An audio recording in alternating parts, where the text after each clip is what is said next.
પેલા એના દુઃખની વાત જાણી પછી મારા દુઃખની વાત કરું છું.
પથ્થરની મૂર્તિમાંથી કોઈ જવાબ મળ્યો નહીં. ક્રોધે ચડીને મને લોકોનો ઘા માર્યો. આ વાતો મેં એનું માન્યો. તમને વંદના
તમારું સ્વાગત કરે છે રાજાજી.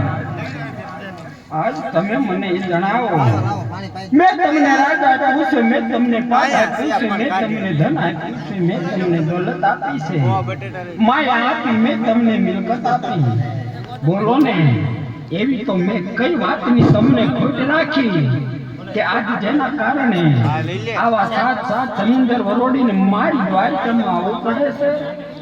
હા પ્રભુ, એક મારું સ્વાર્થ છે અને બીજું મારું પરમાર્થ છે પ્રભુ.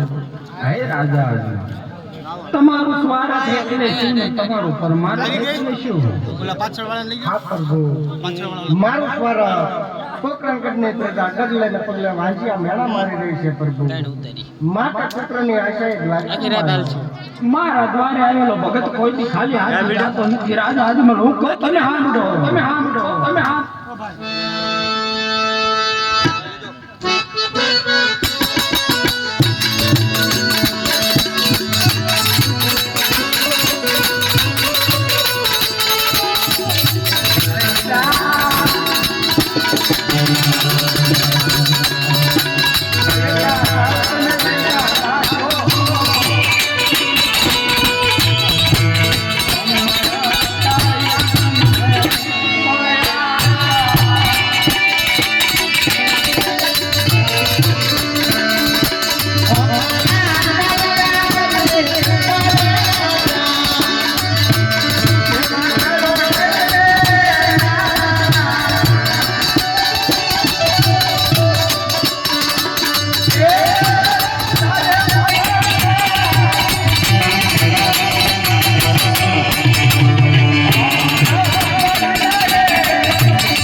શા માટે ઉભા છો?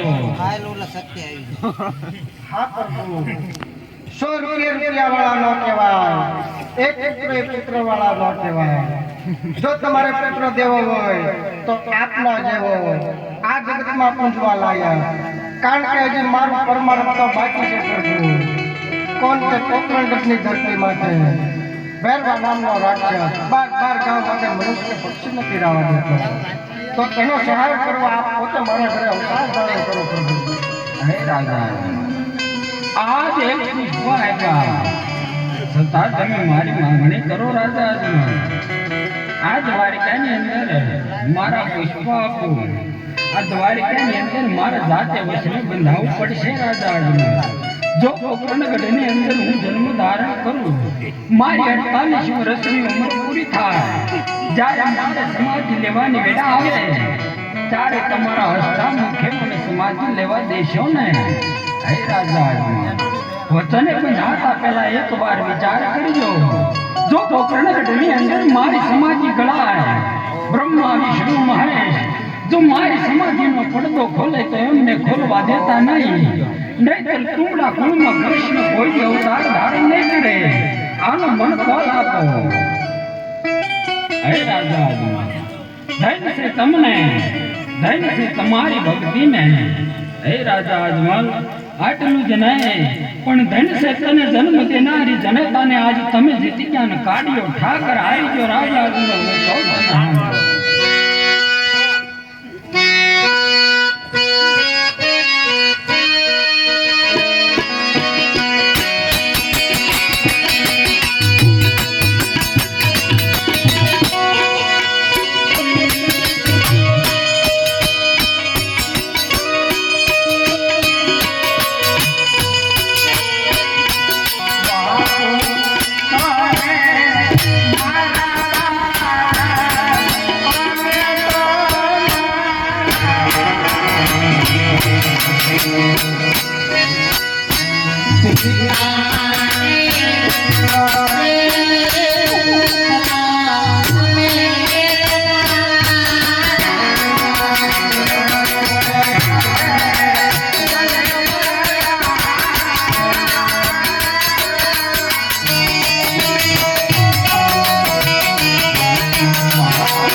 તમારા ઘેરે પોતે જન્મ ધારણ કરીશ, ભેરવાનો સહાર કરીશ, એવા અનેક પાપીઓનો નાશ કરીશ.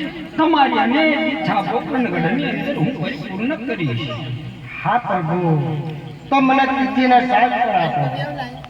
એ આવશે 11 ગુરુવાર, 1461 ની સાલ આવશે. હા પ્રભુ, તો પેલા બાળકનું નામ જ્યારે પેલા બાળકનો જન્મ થાય એનું નામ ગુડાવી રમદેવ રાખી દેજો. તો પ્રભુ તમારું નામ મારે છે. મારું નામ તમે હું કવિ રાખજો.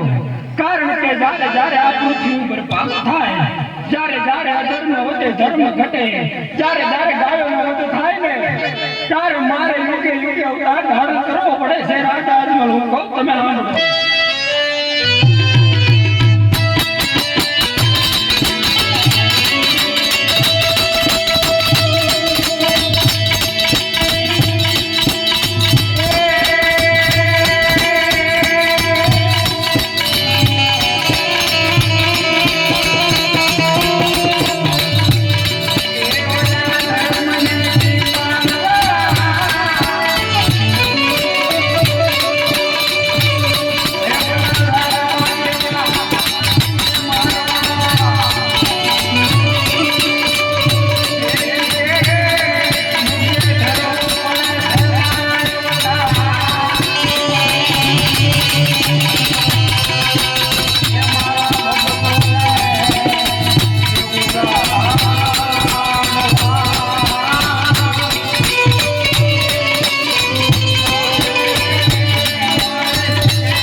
જ્યારે તમારા મેળની અંદર કુમકુમના 5 પગલા પડે, મારી જમણા પગને દુધારી રહે, સુલેથી દૂધની ડેક ઉતારો ત્યારે માનજો, આજ ઘેર કાળિયો ઠાકર આવ્યો છે. હા પ્રભુ, તમે મારા ઘરે અવતાર ધારણ કરશો એનો મને કોલ આપો. હે રાજા, આજ એટલા કોલ આપ્યા છતાં તમને મારા ઉપર ભરોસો નથી. આ બધી તમારા પૂર્વજન્મ ભક્તિની કમાણી છે. આજ દ્વારકાની અંદર કાળિયો ઠાકર તમને સત્યનો કોલ આપે છે. રાજા, હું